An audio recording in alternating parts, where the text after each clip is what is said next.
இது பொண்ணா ஆனா அப்படின்னு சொல்லி அதுக்கப்புறம் ஒரு வாட்டி இந்த புக்கை நான் வாங்கிட்டேன். சரி, வாங்கி வச்சு பார்த்தேன். அது வந்து ரொம்ப கஷ்டமாக இருந்தது புரியறதுக்கு. அது இங்கிலீஷ் எல்லாம் நமக்கு வந்து சரியாக தெரியாது. என்னடா இது சொல்லிட்டு அதுக்கப்புறம் அப்படியே நான் வச்சுட்டேன். அது ஒரு 20 வருஷம் 22 வருஷம் அந்த புக்கு என்னுடைய லைப்ரரியிலே இருந்தது. அது நான் வந்து படிக்கவே இல்லை. அதுக்கப்புறம் வந்து நான் வந்து படையப்பா படத்தெல்லாம் பண்ணி முடிச்சுட்டு சரி இனிமேல் வந்து படம் பண்ணக்கூடாது அப்படின்னு சொல்லி எல்லாத்தையும் வெறுத்து போய் என்ன பண்ணுறதுன்னு தெரியாமல் இருக்கும்போது சச்சிதானந்தர் வந்துட்டு நீ வந்து ஆசிரமம் ஒரிஜினல் அமெரிக்காவில் ஆசிரமத்துக்கு நீ வான்னு சொல்லி என்னை கூப்பிட்டு ஒரு 25 days 30 days அங்கே இருன்னு சொல்லி அவர் கூடவே என்னை இங்கே வச்சுக்கிட்டார். அப்போது அந்த புக்கை நான் கொண்டு போயிருந்தேன். அது எனக்கே தெரியாமல் அந்த புக்கை நான் எடுத்து வச்சது எனக்கே தெரியாது. அங்கே பார்த்தா அந்த புக்கு இருக்கு, வேறு வேலை கிடையாது, ரொம்ப குளிர் வேலை. அங்கே வந்து நான் புக்குன்னு படிக்க ஆரம்பித்தேன். 2008 2009 அப்படி இருக்கும்னு நினைக்கிறேன். அந்த புக்கை படிக்க ஆரம்பிக்கும்போது ஒரு 30-40 பேஜஸ் வந்து அவ்வளோ சரியாக ஈடுபடல. அதுக்கப்புறம் போக போக அந்த புக்கு கீழே வைக்கிறதுக்கு எனக்கு மனசே வரலை. அண்ட் மகாவதார பாபாஜியோட அந்த சாப்டர்ஸ் ஒரு 45-50 பேஜஸ் வரும்போது நான் ஒரு மெஸ்மரைஸ்ட் ஆயிடுச்சு. எனக்கு அது என்னமோ எனக்குள்ளேயே என்னமோ ஆயிடுச்சு. கம்ப்ளீட் அந்த புக்கு ரொம்ப எனக்கு பாதிப்பு ஏற்படுச்சு அந்த புக்கு. ஸோ அதுக்கப்புறம் வந்து சுவாமிஜி வந்து எனக்கு மந்திரோபதேசம் பண்ணார். நான் வந்து ஆக்டிங் பண்ண வேண்டாம் எதுக்கு அப்படின்னு சொல்லும்போது இல்லை நீங்கள் ஆக்டிங் வந்து பண்ணுறது வந்து உங்களை மாதிரி ஒரு ஆக்ட்ரஸுங்க வந்து இந்த மீடியா சினிமா மீடியா வந்து ஒரு பவர்ஃபுல் மீடியா. நம்ம மாதிரி 100,000 சுவாமிகள் வந்து சொல்லாதது வந்து நீங்கள் சினிமாவில் சொன்னால் அது போய் சேரும். ஸோ நீங்கள் ஆன்மீக விஷயங்கள் எல்லாம் நீங்கள் வந்து நீங்கள் படத்தில் நீங்கள் சொல்லக்கூடாது, நீங்கள் செய்யக்கூடாது அப்படின்னு சொன்ன பிறகு நான் மட்டும் பண்ணலாமா அப்படின்னு சொல்லி நான் திங்க் பண்ணிட்டு இருந்தேன். இப்போ பெங்களூர்ல என்னுடைய அப்பார்ட்மெண்ட்டில் இருக்கும்போது ஸோ காலையில் வந்துட்டு இது மகாவதார அந்த புக்கை எடுத்துக்கிட்டு மறுபடியும் தான் படிச்சுட்டு இருக்கேன். 2 வாட்டி படிக்கிறேன், 3 வாட்டி படிக்கிறேன். ஆட்டோபயோகிராஃபி யோகி புக்கு. அதில் ஒரு காலையில் வந்து ஒரு 9:30 9:45 அந்த மகாவதார பாபாஜி ஃபோட்டோ இருக்கும். அந்த ஃபோட்டோ வந்து வரும்போது பார்த்தா அந்த ஃபோட்டோலேருந்து ஒரு லைட் ஸ்பார்க் என்னை நோக்கி வர்ற மாதிரி எனக்கு ஒரு ஃபீலிங், நாட் விஷுவலி, எனக்குள்ள ஒரு உணர்வு. அந்த லைட்டு எனக்கிட்ட வர்ற மாதிரி இந்த பாபாஜி ஃபோட்டோலேருந்து வந்துட்டு உள்ளுக்குள்ளே மனசு சொல்கிறது படுத்துக்கோ, லே டவுன் அப்படின்னு சொல்லி ஒரு உள்ளுக்குள்ளே மனசு சொல்கிறது. எனக்கு வந்து இது ஹாலுசினேஷனா, நானே இது திங்க் பண்ணிக்கிறேனா, நானே ஏதாவது நானே திங்க் பண்ணிக்கிறேன் அப்படி கிடையாது அப்படின்னு சொல்லி அப்படியே புக்கை மறுபடியும் வச்சுட்டு மறுபடியும் பேப்பர் படிக்கிறேன், டிவி போடுறேன், மறுபடியும் அந்த புக்கை போய் பாரு அது மனசு சொல்கிறது. மறுபடியும் போய் பார்த்தா மறுபடியும் அந்த லைட் ஸ்பார்க் எனக்கு மேலே வர மாதிரி ஒரு உணர்வு. எனக்கு படுத்துக்கோ மறுபடியும் அதே மாதிரி. ஸோ என்னால் ரெசிஸ்ட் பண்ண முடியல. ஒரு 1 hour 1.5 hour அப்புறம் என்னால் ரெசிஸ்டே பண்ண முடியல. அங்கேயே கட்டில் இருந்து படுத்துட்டேன். படுத்த பிறகு தலைகாணி எடு அப்படின்னு சொல்லி யாரோ ஒரு இன்ஸ்ட்ரக்ட் பண்ணுற மாதிரியே ஒரு உள்ளுக்குள்ளே ஒரு மனசு சொல்கிறது. தலைகாணி எடுத்தாச்சு. பெட்ஷீட் காலில் பட்டு இருக்கு, பெட்ஷீட்டு பெட்ஷீட் எடுத்தாச்சு. கை வந்து இந்த கை வந்து இப்படி வச்சுக்கணும், பாம்ஸில் விரிச்சு வச்சுக்கணும், உடம்புல டச் ஆகக்கூடாது அப்படின்னு சொல்லிட்டு ஒரு உள்ளுக்குள்ளே மனசு சொல்கிற மாதிரியே அப்படியே கைது அப்படியே படுத்துக்கும்போது ஒரு 35-40 செகண்ட்ஸ் இருக்கும். அந்த ஸ்பார்க் லைட் ஸ்பார்க் வந்து என் உடம்புல போகிற மாதிரி எனக்கு ஃபீலிங். போயிட்டு உடம்பெல்லாம் வேர்த்து போச்சு. உடம்பெல்லாம் வேர்த்து போய் அதுக்கப்புறம் ஒரு வேர்த்து போயிட்டு அதுக்கப்புறம் டக்குன்னு சொல்லி எந்திரிச்சிட்டு ஓடி போய் அந்த புத்தகத்தை எடுத்து அந்த ஃபோட்டோ பார்த்து அந்த ஃபோட்டோவில் அந்த லைட் ஸ்பார்க் கிடையாது. இப்போ வரல. எனக்கு என்னடா இது, யாருக்கிட்டும் சொல்லவும் முடியல, இது உண்மையா நிஜமா ஒன்றும் புரியல எனக்கு. அதுலேயே மைண்ட் ஓடிட்டுருக்கு. நெக்ஸ்ட் டே மறுபடியும் போய் பார்த்தேன், மறுபடியும் லைட் வரல, ஸ்பார்க் வரல. இல்லை நாளைக்கு அதே டைமில் வரும்னு சொல்லிட்டு நெக்ஸ்ட் டே வந்து அதே வந்து 8:45 9 o'clock பார்த்தா ஸ்பார்க் வரவே இல்லை. எனக்கு ரொம்ப ஆச்சரியமாக இருந்தது. அன்னைக்கு ஈவினிங் வந்துட்டு பாபா படம் ஸ்கிரிப்ட் அப்படியே என் மைண்டில் வருது. அப்படியே யாரோ சொல்கிற மாதிரி கம்ப்ளீட்லி சீன் பை சீன் வந்து எனக்கு வந்து அந்த படத்தை இப்படியே எடுக்கணும் வித் டைட்டில், பாபா டைட்டில். இன்னும் ஒரு 15-20 days வேறு வேலை இருந்தது அங்கே பெங்களூர் கர்நாடகா மற்ற எங்கேயோ போகிறதா இருந்தது. அதெல்லாம் கேன்சல் பண்ணி உடனே வந்துட்டு சென்னை வந்து அந்த பாபா படத்தை நானே ப்ரொடியூஸ் பண்ணி நானே ஸ்டோரி ஸ்க்ரீன் பிளே சொல்லி அந்த படத்தை எடுத்தேன். ஸோ இது வந்து பாபாஜியோட மெசேஜ் எனக்கு கொடுத்தது. ஸோ அந்த படம் எடுத்த பிறகு வியாபார ரீதியாக அந்த படம் சரியாக போகலன்னு சொன்ன உடனே இந்த படத்தினாலே வந்துட்டு மற்றவங்க லாபக்கூடாது, வியாபாரத்துக்காக எடுத்தது கிடையாது, அந்த விஷயத்தை போய் சேரணுங்கிறதுக்காக அது யார் லாஸ் அடைஞ்சாங்களோ அவங்களுக்கு அந்த பணத்தை நான் வந்து திருப்பி கொடுத்தேன். ஸோ அவங்களுடைய ஒரு நெட்வொர்க் தட் இஸ் அதுக்கப்புறம் அது எடுத்த பிறகு உங்களுக்கு தெரியும், அந்த பாபாஜி படம் திசிங் எடுத்த பிறகு எனக்கு வந்து கிரியா யோகா எனக்கு வந்து அந்த ஒரு பாக்கியம் கிடைச்சது. கிரியா எனக்கு வந்து இனிஷியேட் பண்ணாங்க. அந்த கிரியா இனிஷியேஷன் ஆன பிறகு என்னுடைய லைஃபே எனக்கு ஒரு சேஞ்ச் ஆகிடுச்சு. அதாவது என்னுடைய குருக்கள் ஒரு சிலர் சொல்லணும்னு சொன்னால், என்னுடைய குரு சச்சிதானந்தர், என்னுடைய சத்குரு பரமஹம்ச யோகானந்தர், என்னுடைய பரமகுரு மகாவதார பாபாஜி, என்னுடைய பரமேஸ்வரி குரு ஸ்ரீகிருஷ்ணா ஜீசஸ்.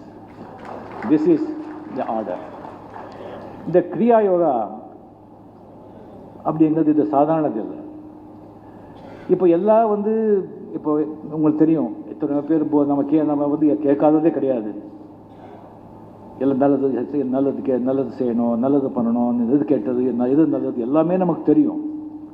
பட் என்ன மெடிடேஷன் பண்ணால் கூட ஜஸ்ட் மெடிடேஷன்லேயே வந்துட்டு நீங்கள் உட்காந்து நீங்கள் ஓம் சொல்கிறதா எவ்வளோ திசிங் சொல்கிறது, அது எத்தனை பேர் என்ன மெடிடேஷன் சொல்லி அதுவும் கேட்குறாங்க.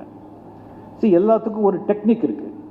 இந்த டெக்னிக் வந்துட்டு இந்த இமயமலையில் போகிறதுனால இதை பற்றி எல்லாம் வச்சுட்டு நான் வந்து சொல்லிட்டுருக்கேன். அந்த இமயமலையில் வந்து நீங்கள் போகும்போது எத்தனையோ சீக்ரெட்ஸ், த டிவைன் சீக்ரெட்ஸ் இன்னும் அடங்கி கிடக்கு. அது இன்னும் வெளியே தெரியல, இன்னும் வெளியே வரல. அதெல்லாம் அது வந்து இந்த மாதிரி மகாவதார பாபாஜி அப்போ நினச்சி இது வந்து கிரியா திசிங்கள் பெரிய பெரிய சித்தர்கள் யோகிகள் இமயமலையில் வந்து செஞ்சுட்டு இருக்கிறது, குகையில் செஞ்சுட்டு இருந்த அந்த ஒரு டர் டர் டர் டர் சிஸ்டர் பீனாவோட மெசேஜ் வந்திருக்கு, அர்ஜென்ட் எழுதியிருக்கு.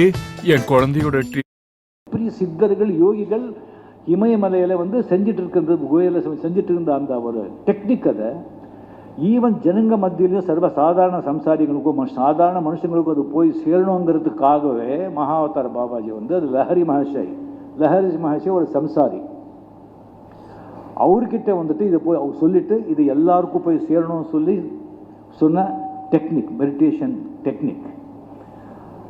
அது எப்படின்னு சொன்னால், இப்போ வந்து ஜஸ்ட் இப்போ ஒரு கேமரா ஆகட்டும், கேமரா இல்லை ஒரு டிவி ஆகட்டும், இல்லை டெலிஃபோன் ஆகட்டும், ஒரு செல்ஃபோனுக்கு ஆகட்டும், எத்தனை மெக்கானிசம் இருக்குது, எத்தனை மெக்கானிசம், அதுக்கு எத்தனை பேட்ரி, கரண்ட்டு, வயிறு, ஒரு ஜஸ்ட்டு ஒரு செல்ஃபோனுக்கு அவ்வளோ மெக்கானிசம் இருக்கும்போது இந்த உடம்பு எப்பேற்பட்ட ஒரு மெக்கானிசமுங்க, எப்பேற்பட்ட ஒரு மெக்கானிசம். அப்போ இதுக்கு வந்து என்ன டெக்னிக்கல் விஷயங்கள் உள்ளே இருக்கும். அவ்வளோ விஷயம் இருக்கும்போது அதுக்கு வந்து ஒரு கரண்ட், ஒரு பேட்டரி வேணும் இல்லை? அது எங்கே வருது? அது காஸ்மாஸ், டிவைன், அங்கிருந்து வருது. அது ரிசீவ் பண்ணுறது எது? நம்ம உடம்புக்குள்ளே வந்து ஏதோ இருக்கணும் ரிசீவ் பண்ணுறதுக்கு. அது எங்கே இருக்கு? நம்ம சக்கரங்கள், மூலாதாரா, சுவாதிஸ்தானா, மணிப்புரா, அநாதா, விஷுத்தா, ஆக்ஞா, சஹசிராரா, குதிஷ்டா, அக்கல்ட் பவர் சென்டர்ஸ். அது எங்கே பிளேஸ் பண்ணியிருக்காங்க? நம்ம ஸ்பைனல் கார்டு, முதுகெலும்பில் அது வந்து பண்ணியிருக்காங்க. உங்களுக்கு தெரியும், ஒன்று மண், தண்ணி, அக்னி, வாயு, சவுண்டு, ஆகாயம். இது வந்து அந்த காஸ்மிக் பவரோட லிங்க். அதை வந்து நம்ம வந்து ஃபங்க்ஷன் ரொம்ப இதாகிட்டு இருக்கு. அது வந்து பேட்டரியை வந்து சார்ஜ் பண்ணணும். அப்போ சார்ஜ் பண்ணாதான் அந்த காஸ்மிக் பவர் வந்து அது இழுத்துக்கிட்டு அது வந்து ரெஸ்பாண்ட் பண்ணும். அதான் கிரியா யோகா. அந்த கிரியா வந்து நம்ம மூச்சு தான் அந்த கரண்ட், வாயு வந்து ஒயர், அந்த ஒயரை வந்து நம்ம முதுகெலும்பு, அந்த வயர், அந்த சக்ராஸ், அதான் கிரியா. இது சாதாரண ஆட்டில். இதை வந்து தெரிஞ்சுக்கிட்டா அது நம்ம ஆண்டு போய் இப்போ சந்தோஷ் சுகம் எல்லாரும் கஷ்டப்படுறது, பாடுபடுறது எல்லாமே சந்தோஷத்துக்கு, மன நிம்மதிக்கு இல்லையா? அது வந்து கிடைச்சிடும். அதுக்கு முன்னால் வந்து இன்னொரு இம்பார்ட்டன்ட் விஷயம் இருக்குது. நீங்கள் வந்து ஏதாவது ஒரு விதை போடணும்னு சொன்னால் அந்த பூமியை முதல்ல வந்து பதப்படுத்தணும். அது தண்ணி போட்டு பதப்படுத்தி களையெல்லாம் எடுத்து அதுக்கப்புறம் அது ஃபர்டிலைசர்கள்லாம் போட்டு கரெக்ட் செஞ்ச பிறகு தான் நீங்கள் விதை போடணும். அப்போ நீங்கள் கிரியா வந்து உடனே வந்துட்டு பலம் கொடுக்காது. அதுக்குள்ளே வந்து இப்போ ஒரு விருந்தாளியை வந்து ஒரு வீட்டுக்கு நீங்கள் கூப்பிட்டால நீங்கள் வீடு என்ன பண்ணுவீங்க? அப்படியே வச்சுருப்பீங்க. அது எவ்வளோ க்ளீன் பண்ணி பார்த்து எல்லாத்தையும் எடுத்து டஸ்ட் எல்லாம் எடுத்து கரெக்டாக வந்து செட்டு பண்ணி ஒரு விருந்தாளி வர்றதுக்கே. ஸோ அப்பேற்பட்ட ஒரு கடவுள் விருந்தாளி உங்கள் நெஞ்சுக்குள்ளே வரணும்னா உங்கள் நெஞ்சை எவ்வளோ தூய்மையாக நீங்கள் வச்சுக்கணும். எவ்வளோ தூய்மையாக வச்சுக்கிட்டாதான் அது பலன் கிடைக்கும். அந்த ஆண்டு அந்த கிரியாவை ஒர்க் அவுட் ஆகும். இல்லைன்னா அது சாத்தியமில்லை. அது எப்படின்னு சொன்னால் எல்லாருக்குமே ஒரு வாட்டி திருதராஷ்டிரர் கிருஷ்ணனுக்கு சொல்கிறாரு, கிருஷ்ணா நீ அர்ஜுனனுக்கே எல்லா உபதேசம் பண்ணிகிட்ருக்க, நீ துரியோதனனுக்கும் என்னுடைய பையன் அவன் என்ன வேலை தப்ப அவனுக்கும் நீ உபதேசம் பண்ணு அப்படின்னு சொல்லும்போது கிருஷ்ணா சரின்னு சொல்லிட்டு துரியோதனன்கிட்டே உபதேசத்தில் போவார். அப்போது துரியோதனா சொல்கிறான், இதை பாரு கண்ணா, எனக்கு எது நல்லதும் தெரியும், எது கெட்டதும் தெரியும், எது தர்மம் தெரியும், எது அதர்மம் தெரியும், எது செஞ்சால் புண்ணியம் தெரியும், எது செஞ்சால் கர்மம் தெரியும். ஆனால் செய்ய முடியல, நான் செய்ய மாட்டேன். அங்கே அர்ஜுனன் சொல்லி ஒருத்தர் இருக்கான், அவன் நல்லதும் தெரியாது கெட்டதும் தெரியாது, எது செய்யணும்னு தெரியாது, எது செய்யணும்னு தெரியாது, அவங்ககிட்ட போய் நீ சொல்லு அப்படின்னு துரியோதனா. ஸோ அர்ஜுனன் நிஜமாக அவன் எல்லாமே சரண்டர் ஆகிட்டான். அவன் ஆத்மாவும் சுத்தியாக இருந்தது. அதனால தான் கிருஷ்ணா அந்த சொன்னது எல்லாமே அவருக்கு பகவத்கீதை அவர்கிட்ட சொன்னாங்க. ஸோ ஒரு விதத்தில் நாம் எல்லாரும் துரியோதனர்கள் தான். நமக்கு தெரியும் எது நல்லது செய்யணும், எது கெட்டது செய்யணும்னு சொல்லி, ஆனால் செய்ய மாட்டோம். பொய் சொல்லக்கூடாதுன்னு தெரியும், பொய் சொல்லுவோம். அவன் மோசம் பண்ணக்கூடாதுன்னு தெரியும், மோசம் பண்ணுவோம். ஆசை பண்ணக்கூடாதுன்னு சொல்கிறோம், ஆசைப்படுவோம். ஸோ துரியோதனங்களாக இல்லாமல் நாம் அர்ஜுனங்களாக மாறினா நம்மளுடைய ஸ்டேட்டஸை நம்மளுடைய கடவுளுக்கிட்டே திசைக்கு போகலாம். யோகானந்தர் அந்த மாதிரி ஒரு மகான்கள் பிறக்கிறது ரொம்ப அபூர்வம். அது ஆண்டவருடைய அருளால் அவங்க பிறக்க. ராமகிருஷ்ண பரமஹம்சர் ஒரு கதை சொல்லுவாங்க. அதாவது எல்லா திசைக்கும் போயிட்டு போது ஒரு பெரிய செவரு, அந்த செவர் மேலே ஏறுறது ரொம்ப கஷ்டம். அதுக்கு ஒரு டெக்னிக் இருக்குது. சில பேர் தான் அந்த செவர் மேலே ஏற முடியும். அந்த செவர் மேலே ஏறிட்டு ஒரு ஏறுறாங்க, ஏறிட்டு அந்த பக்கம் பார்த்துட்டு ஓ மை காட் அப்படின்னு சொல்லி ஜம்ப் பண்ணிடுவாங்க. இன்னொருத்தர் ஏறுவான், ஏறிட்டு oh my god what is scene up டபால் குதிடுவாங்க. கீழே என்னையா இது ஒன்றும் சொல்ல மாட்டேங்கிறாங்க, எதுக்குற மேலே அப்படியே குதிச்சிடுவான். பார்த்தா மேலே போகிறா oh my god what is சீ அப்படி குதிச்சிடுவாங்க. இதில் ஒருத்தர் மேலே வந்தான். அது மேலே இது என்னென்ன இருக்குது, இப்படி இருக்குது, அங்கே இது தெரியுது, அங்கே குளம் இருக்குது, அங்கே அரண்மனை இருக்குது அப்படின்னு சொல்லுவாங்க, அரண்மனை இருக்குது அப்படின்னு சொல்லுவாங்க. அது ஒரு சயின்ஸ். எத்தனையோ சயின்ஸுங்க. சில சயின்ஸ் அவங்க ஆத்ம சாட்சாத்கார ரியலைஸ் ஆன பிறகு வெளியே சொல்ல மாட்டாங்க, அப்படியே ஆண்டவனுடைய ஐக்கியமாயிடுவாங்க. சில பேர் அங்கே உட்காந்துட்டு இப்படி இப்படி இருக்குது, இப்படி இப்படி செய்யணும், இப்படி இப்படி சொல்லணும் அப்படின்னு சொல்லுவாங்க. சில பேர் கீழே இறங்கி உங்களுக்கு ட்ரைனிங் கொடுத்து உங்களையும் கூட்டிகிட்டு போய் மேலே போய் அந்த பக்கம் விடுவாங்க. அந்த கேட்டகரி தான் பரமஹம்ச யோகானந்தர்.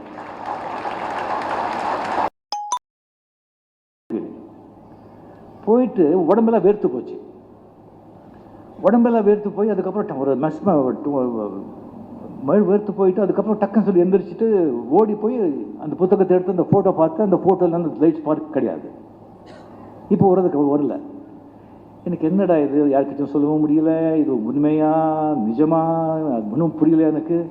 அதுலேயே மைண்ட் ஓடிட்டுருக்கு. நெக்ஸ்ட் டே அன்னி மறுபடியும் போய் பார்த்தேன், மறுபடியும் லைட் வரல, ஸ்பார்க் வரல.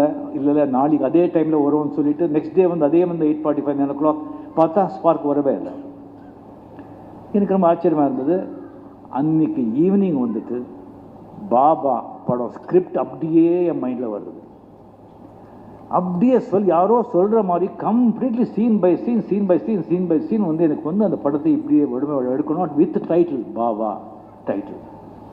இன்னும் ஒரு 15 days வேறு வேலை இருந்தது அங்கே பெங்களூர், கர்நாடகா, மற்ற எங்கேயோ போகிறதா இருந்தது. அதெல்லாம் கேன்சல் பண்ணி உடனே சென்னை அந்த பாபா படத்தை நானே ப்ரொடியூஸ் பண்ணி நானே ஸ்டோரி ஸ்க்ரீன் பிளே சொல்லி அந்த படத்தை எடுத்தேன்.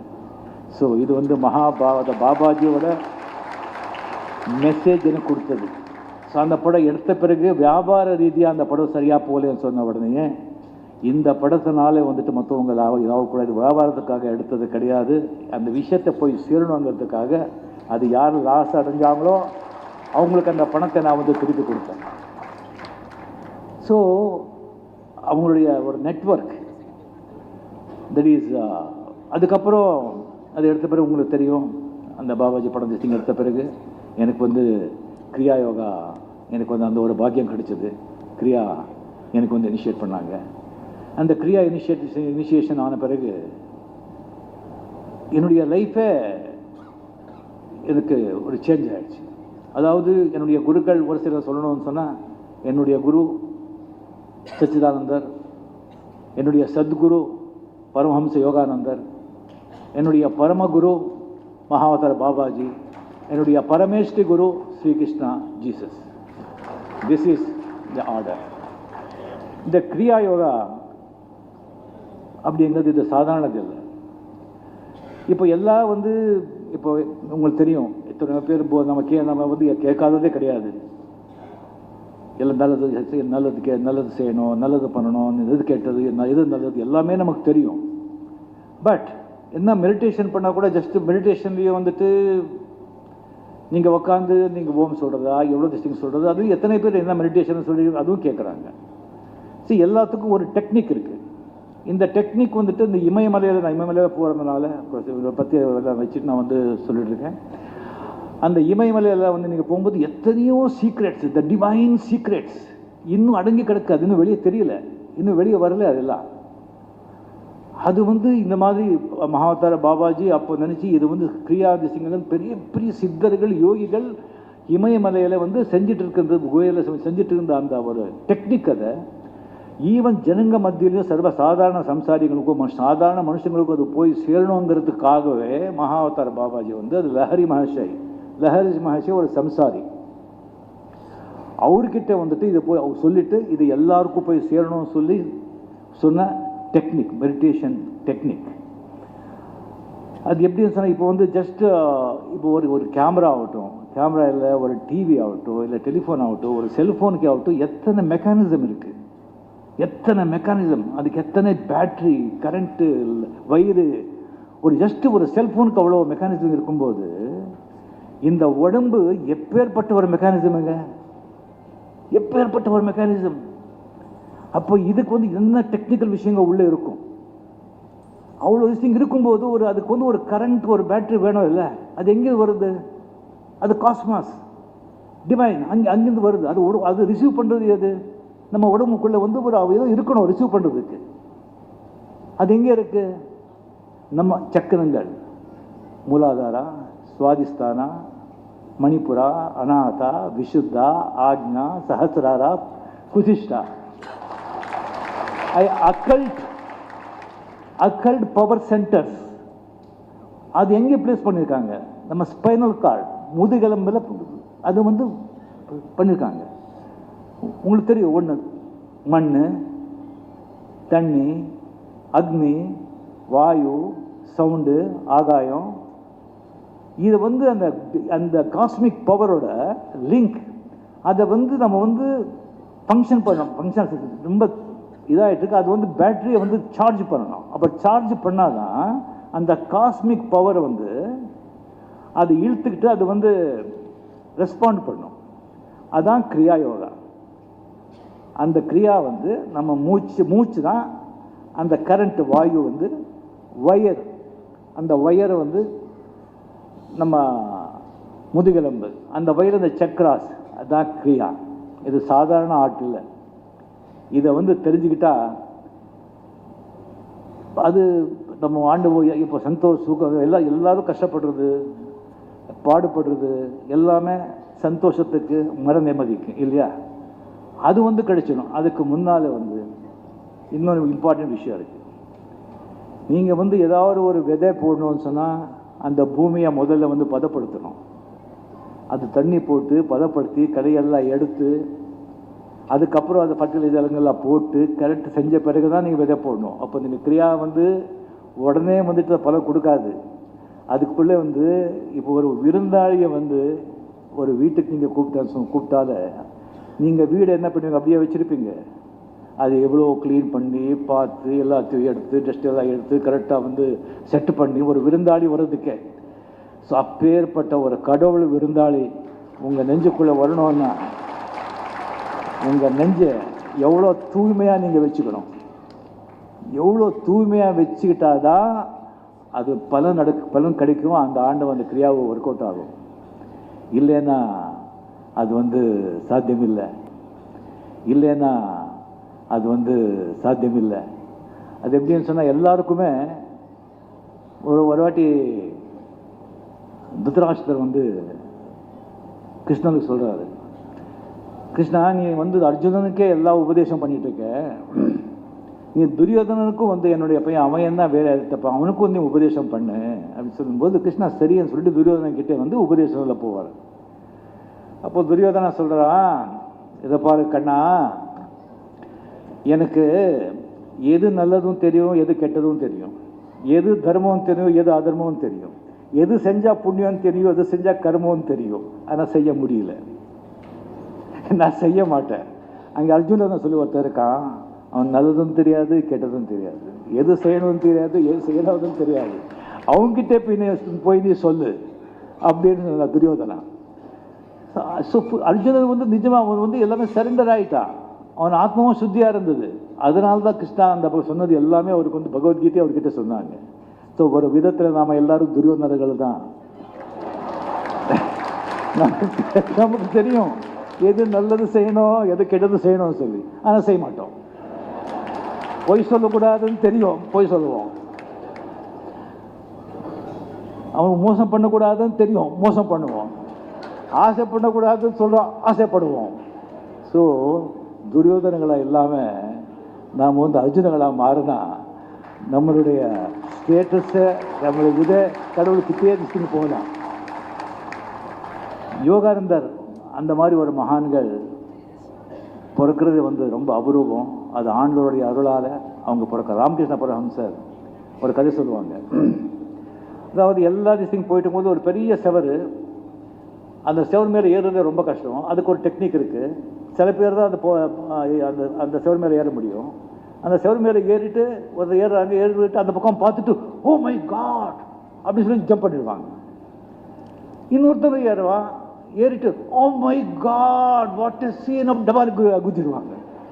கீழே என்னையா இது ஒன்றும் சொல்ல மாட்டேங்கிறாங்க, எதுக்குற மேலே அப்படியே முடிச்சிடுவான். பார்த்தா மேலே போகிறா oh my god what is சீ அப்படி குதிச்சிடுவாங்க. இதில் ஒருத்தர் மேலே வந்தான். அது மேலே இது என்னென்ன இருக்குது, இப்படி இருக்குது, அங்கே இது தெரியுது, அங்கே குளம் இருக்குது, அங்கே அரண்மனை இருக்குது அப்படின்னு சொல்லுவாங்க, அரண்மனை இருக்குது அப்படின்னு சொல்லுவாங்க. அது ஒரு சயின்ஸ். எத்தனையோ சயின்ஸுங்க. சில சயின்ஸ் அவங்க ஆத்ம சாட்சாத்கார் ரியலைஸ் ஆன பிறகு வெளியே சொல்ல மாட்டாங்க, அப்படியே ஆண்டோட இயக்கமாயிடுவாங்க. சில பேர் அங்கே உட்காந்துட்டு இப்படி இப்படி இருக்குது, இப்படி இப்படி செய்யணும், இப்படி இப்படி சொல்லணும் அப்படின்னு சொல்லுவாங்க. சில பேர் கீழே இறங்கி உங்களுக்கு ட்ரைனிங் கொடுத்து உங்களையும் கூட்டிகிட்டு போய் மேலே போய் அந்த பக்கம் விடுவாங்க. அந்த கேட்டகரி தான் பரமஹம்ச யோகானந்தர்.